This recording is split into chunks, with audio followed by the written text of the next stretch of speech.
정치와 경제의 만남을 통해 대한민국의 기본적인 변화를 이끌어가는 시사 1번지 폴리뉴스와 여야와 지역을 극복하는 상생통일 포럼이 공동 주최하는 이번 심포지엄은 2015년 글로벌 경영환경 변화와 금융산업 발전 전략이라는 주제를 통해 국내 금융산업의 거시적인 발전 방향과 함께 은행, 증권, 보험, 카드 등 업종별 금융사업의 새로운 대응 방안과 발전 전략을 수립할 수 있는 발판을 마련하고자 기획되었습니다.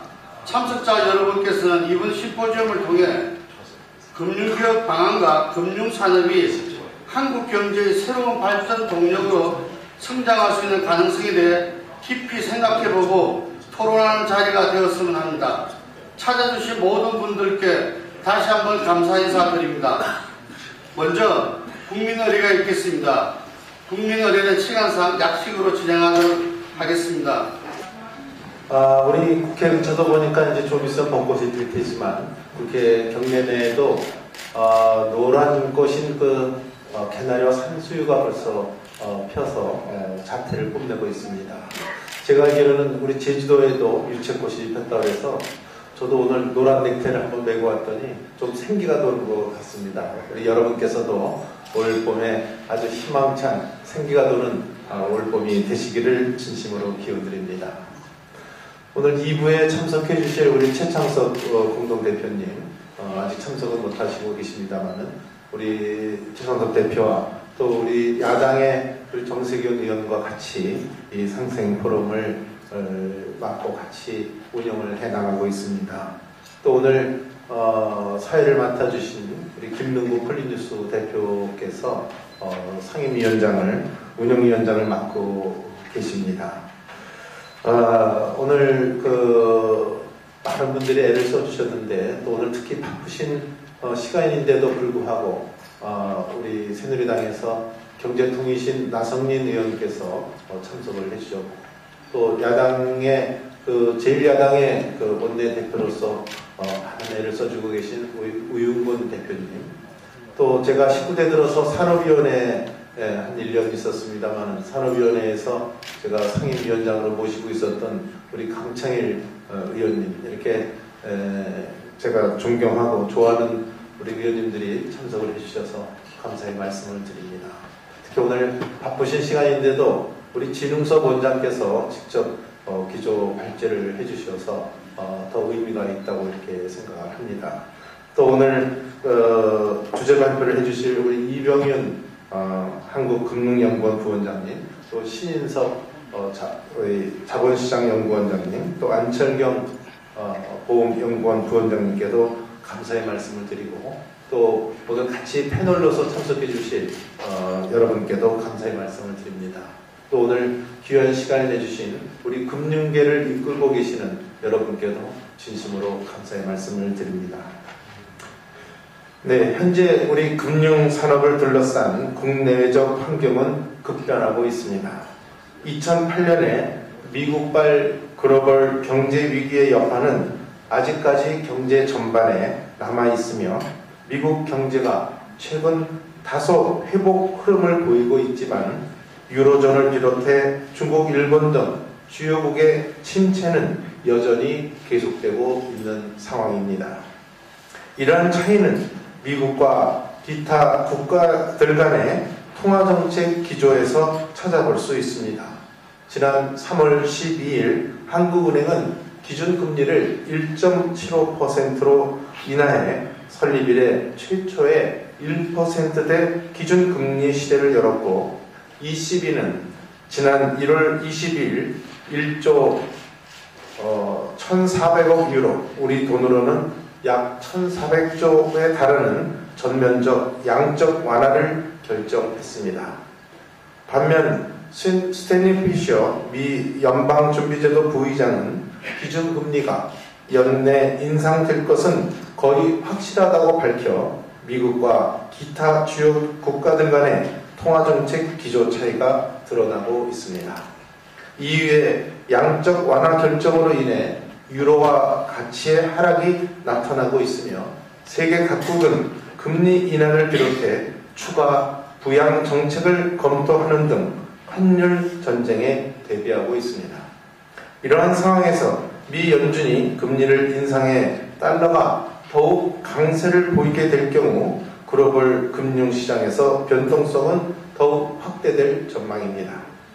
지난 30여 년간 국가 간의 경제적 상호 의존 관계는 지속적으로 강화되었고 실물 경제를 뒷받침하는 금융시장도 전 세계의 금융시장이 하나의 시장으로 통합되고 있습니다. 이는 곧 글로벌 금융 환경의 변화가 우리 경제에 미치는 영향이 예전에는 미풍에 불과했다면 지금은 마치 태풍과도 같아 글로벌 금융 환경의 변화를 더욱 면밀히 분석해야 한다는 의미이기도 합니다. 오늘 이 자리에서는 글로벌 금융 환경의 변화를 분석하고 대한민국 금융산업의 과제와 발전 방향에 대하여 토론하고자 합니다. 금융시장의 글로벌화는 곧 우리 금융산업이 총칼 없는 경제 전쟁에서 세계 유수의 경쟁사들과 직접 맞부딪히게 된다는 것을 의미합니다. 지난 30년간 우리 금융산업은 외형적인 성장은 이뤘지만 세계 시장에서는 아직 갈 길이 먼 상황입니다. 2013년 뱅커지 선정 세계 100대 은행에서 우리나라 은행들은 기본 자본 기준으로 KB 금융지주가 68위, 자기 자산 기준으로는 우리 금융지주가 79위에 선정되었습니다. 13개 은행이 선정된 중국, 7개 은행이 선정된 일본에 크게 미치지 못하는 실정입니다. 은행별 국제화 지수를 나타내는 초국적화 지수에서도 국내 은행들의 평균은 5%대를 맴돌고 있어 세계 유수의 은행인 UBS, 도이치방크, CT 등에 비해 현저히 낮은 수준입니다. 우리 은행의 글로벌화는 아직 갈 길이 멀다는 의미입니다. 또한 우리 금융산업은 아직까지 신성장 동력을 찾지 못하고 있습니다. 현재 국내 은행의 이자 이익 비중은 총 이익의 90%에 육박하고 있습니다. 타 선진국들의 경우 이자 이익 비중이 미국 65%, 일본 69%, 영국 44%, 유럽연합 57.5%, 중국 79.5% 수준인 것에 비춰볼 때 지나치게 높은 수치입니다. 국내 은행의 이익 창출 능력을 보여주는 지표인 자기 자본 순이익률 ROE도 2005년 18.4%에서 지난해 2.7%로 급락했습니다. 더불어 우리 사회는 고령화, 저성장 시대로의 진입과 기술 혁신이라는 구조적인 환경 변화를 맞이하고 있습니다. 지속 가능한 성장이 우리 경제의 핵심적인 키워드로 등장한 것이 이를 단적으로 보여주는 사건이라고 생각합니다. 반면 위기는 또 곧 기회이라는 말도 있습니다. 고령화 사회로의 진입은 곧 국민의 노후 소득 안정화를 위한 시장이 확대됨을 의미하며 이는 보험업을 유시한 자본시장, 금융투자업 부분에 커다란 영향을 미칠 것으로 예상됩니다. 또한 금융산업은 고부가가치 서비스 산업의 대표 주자로서 인적 자원이 핵심이 되는 산업입니다. 바로 우리 대한민국이 국제시장에서 가장 비교 우위를 차지할 수 있는 영역과 일치합니다. IT와 결합한 핀테크, 기술금융 시대도 지금 찾아오고 있습니다. 대한민국 국내적 금융환경 전반도 변화하고 있습니다.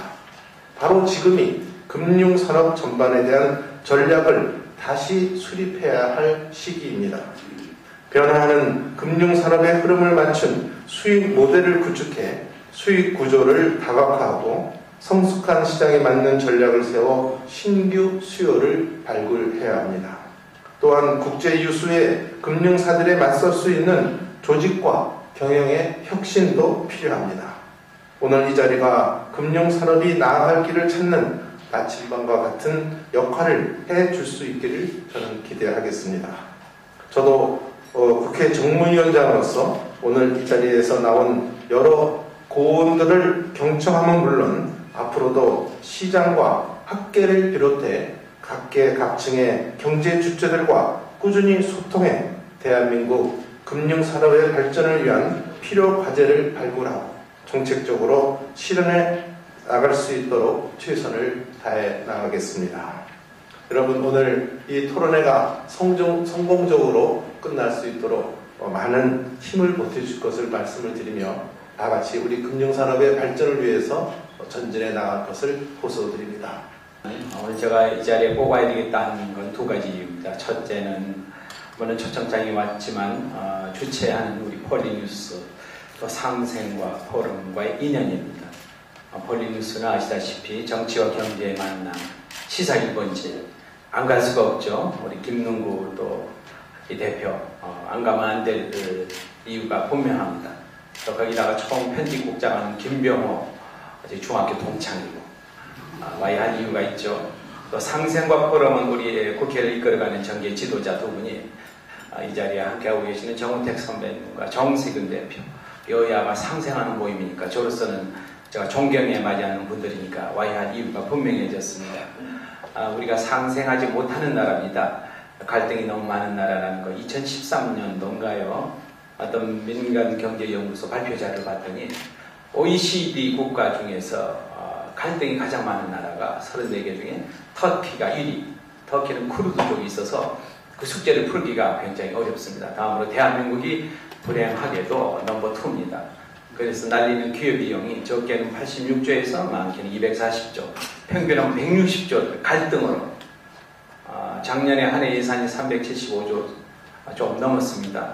우리 예산이 한 40% 정도를 대한민국이 남북 갈등, 동서 갈등, 여야 갈등, 노사 갈등, 진보 보수 갈등으로 이렇게 소모하고 있습니다. 상생과 포럼에서 아마 이런 자리를 주최하는 것도 잘해보자는 취지인데 전적으로 공감하는 바입니다. 두 번째 이유는 오늘 주제와 관련된 내용입니다. 금융 전문가는 아니지만 저도 국회에서 12년차 국회의원 노릇을 하고 있으니까 이제 서당께도 풍어를 읊을 정도가 됐습니다. 금융의 문제가 무엇인가? 굉장히 심각하다. 여러분이 잘 아시겠습니다만 징기스칸이 성을 쌓는 자는 망할 것이다. 밖으로 나가라고 환경변화에 적극적으로 능동적으로 대처하라는 것 아닙니까? 정경련에서 작년에 발표한 설문 내용을 제가 잠깐 읽어보고 왔습니다. 금융계 문제가 뭔가 64.2%가 1인 얘기를 답했다고 해요. 과도한 규제와 정부 개입이다. 저도 공감합니다. 과도한 규제 또 정부 개입, 특히 금융계, 제가 야당 대표해서 하는 얘기는 아닙니다. 너무나 심각한 이 관폐화와 정폐화의 관여, 인사 문제, 정경련에서 발표한 설문 자료에도 나와 있다. 이 모든 것들이 잘 이 자리에서 토론하고 발표된 내용들은 저희들이 반드시 정책으로 또 법안으로, 제도로, 예산으로 뒷받침하겠다는 약속을 드립니다. 우리 상생과 통일 포럼 여야 간의 지역 간의 소통을 원활하게 해가지고 우리나라 발전에 이바지하자 해서 출범했는데 저는 이거 얼마나 갈까 생각했는데 꽤 오래 가네요, 그죠? 아마 우리 김능구 대표님이 뒤에서 많이 노력하신 것 같아요. 이게 이제 물론 우리 정우택 위원장님과 정세균 대표님이 또 뒤에서 도와주시니까 그렇긴 한데 또 우리 김능구 대표가 이것과 동시에 동국대하고 같이 AMP 과정도 하는데 그것도 얼마나 같이 했는데 그것도 꽤 오래 가더라고요, 보니까. 제가 뭐랄까, 강의로 고시를 많이 하고 있습니다.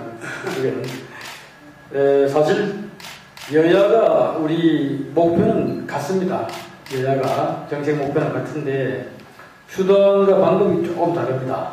아시다시피 이제 경제 성장이라든지, 서민 경제 활성화라든지, 또 복지 수준 향상이라든지, 또 비정규직 문제 해결 다 목표는 같은데 방법이 조금 다르죠. 이제 여당이 상대적으로 조금 더 우파적이고 시장경제 중심적이고 야당이 상대적으로 조금 더 이제 좌파적이죠. 정부의 간섭을 통해서 좀 하려고 그러는데 제가 볼 때는 타협이 가능하다 이렇게 생각합니다. 좀 더 늦게 가더라도 옛날에 이제 저희 나라 같은 경우는 좀 빨리 가서 선진국을 어떻게 할 수 없을까 했는데 이제 그건 뭐 불가능한 것 같아요. 그래서 이제는 좀 천천히 가더라도 같이 가는 게 중요하다. 그래서 제가 국회 들어서 보니까 타협이 충분히 가능하더라고요. 그래서 삼성과 우리 통일포럼이 할 역할이 있다.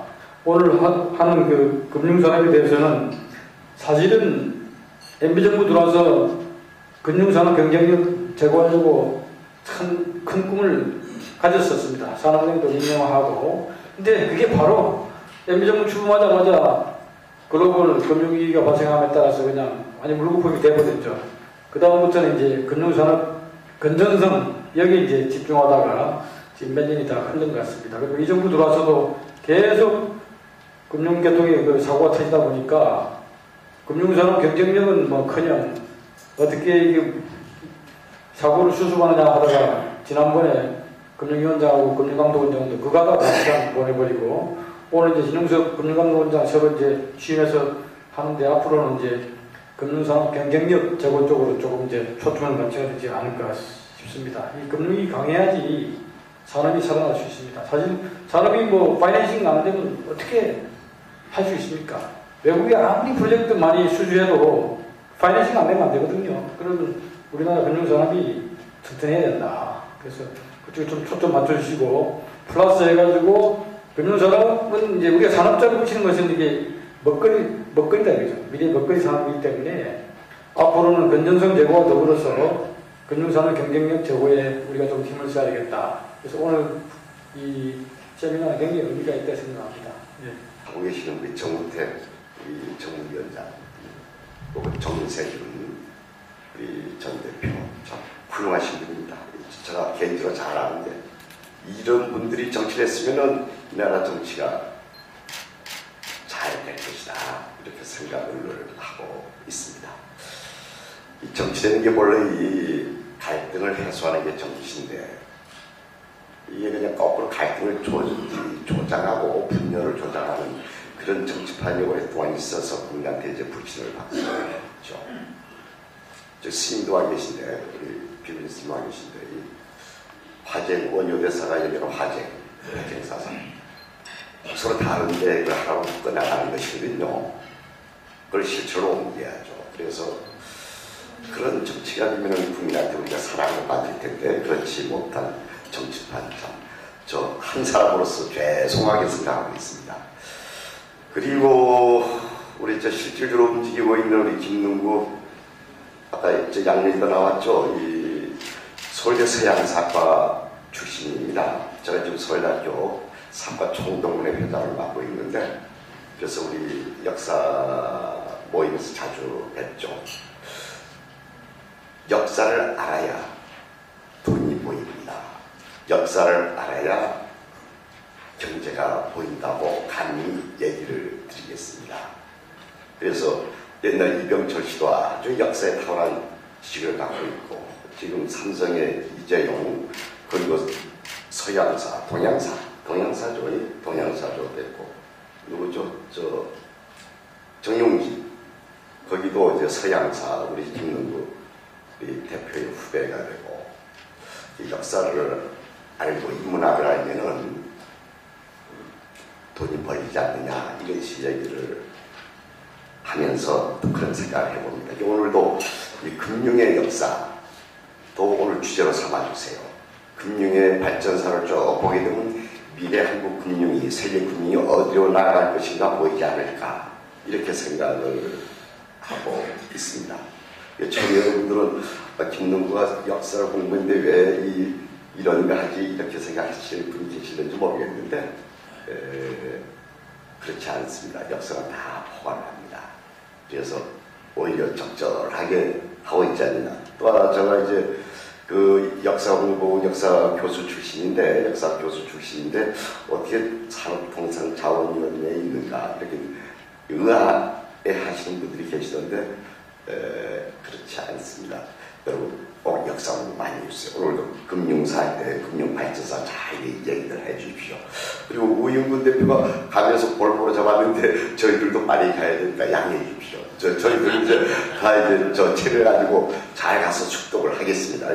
전 여러분 반갑습니다. 그리고 오늘 좋은 얘기들 많이 해주시고 좋은 방향을 좀 제시해 주십시오. 저희들 열심히 참고를 해서 국가 정책 결정에 큰 도움이 될 것입니다.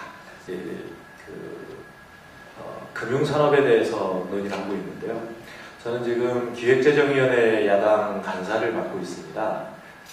그런데 요즘 보면 이제 국제적인 환경이 굉장히 많이 바뀌는 것 같습니다. 물론 국내 환경도 바뀌고요. 국제 환경 바뀌는 건 아무래도 이제 하반기에 미국의 양적 완화 이 출구 전략이 시작될 것 같은데, 그럼에도 불구하고 유럽이나 또 일본은 계속 양적 완화를 하겠다고 하고요.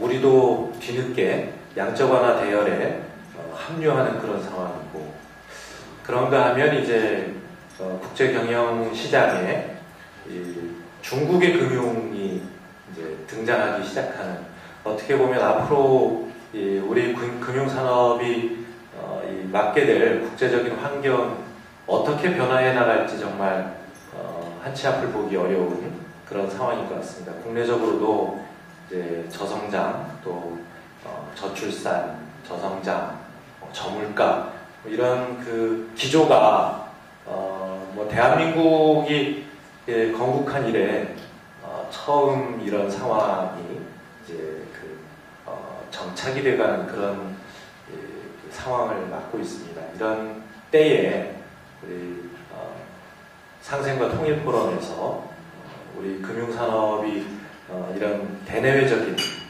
변화는, 아니 오히려 격변하는 이런 환경 속에서 어떻게 대처해 나갈 것인가 하는 아주 의미 있는 토론을 하게 된 것을 진심으로 기쁘게 생각하고요. 말씀 많이 주시면 저희 요즘 야당이 이렇게 이야기합니다. 유능한 경제정당이 되겠다. 여러분의 고견을 잘 참고해서 유능한 경제정당이 되도록 더욱 노력하겠습니다. 여기 계신 전문가들이 제일 잘 알겠지만 요즘에 산업이 전환기에 있습니다. 전통적인 화학산업이나 철강산업, 자동차 산업에서 훨씬 더 과학적이고 이렇게 고난도의 컴퓨터도 이제 슈퍼컴퓨터 산업, 그다음에 로봇 산업이나 바이오 산업, 항공 산업, 심지어는 이제 우주 산업으로까지 하고 또 심해를 개발하는 쪽으로 가고 있습니다. 그래서 우리가 빨리 그런 쪽으로 산업 이전이 돼야 되는데, 정부라는, 옛날에는 국가가 단순해서 정부가 계획과 집행까지 다 됐지만 이제는 정부가 큰 계획만 세우고 실제로는 민간에서 이루어져야 되는데, 민간에서 움직일 수 있게 하는 가장 기본적인 에너지 동력이 금융입니다. 그런데 오늘 아침 그나마 좀 나온 기사가 대학교들이 이제는 현실의 산업사회 속에서 맞춰서 대학교 개편을 한다고 그래요. 그러면서 인문학이 없어지는 게 아닐까 하는데, 저는 새로운 사회구조, 산업구조에 맞춘 새로운 인문학이 탄생되는 거라고 생각을 합니다. 그런 것처럼 금융이 앞장서고 금융이 새로운 형태의 경제 언어, 경제 마인드를 만들어내지 않고는 우리나라는 또 한 번 일본과 중국 속에서 뒤처질 수밖에 없는데, 금융이야말로 정말 어렵고 치고 나가야 되고 첨단적이고 인문학적이기도 하면서 경제학적이기도 하는 그런 분야인데, 우리 폴리뉴스에서 통일과 상생을 주제로 해서 이 금융의 문제의식을 가진 거가 너무 고맙고, 또 가장 우수한 전문가들을 모셔서 이런 아젠다를 또 아주 튼실하게 만들었는데, 뭐든 일이든지 처음은 이렇게 소소하게 시작을 하지만 나중에 싹이 트고 나무가 자라고 숲을 이루면 그때 그 누군가가 해서 참 고마웠다 이런 얘기를 듣는 거라고 생각을 하고, 오늘 그 통일과 상생의 금융 세션, 이 세미나야말로 바로 그런 역할을 한다고 생각을 합니다. 발제를 하시는 분이나 또는 들으시는 분들이 깊은 마음을 가지고 한국 사회에 새로운 싹을 틔우는 심정으로 후원과 지원을 해주시면 감사하겠습니다.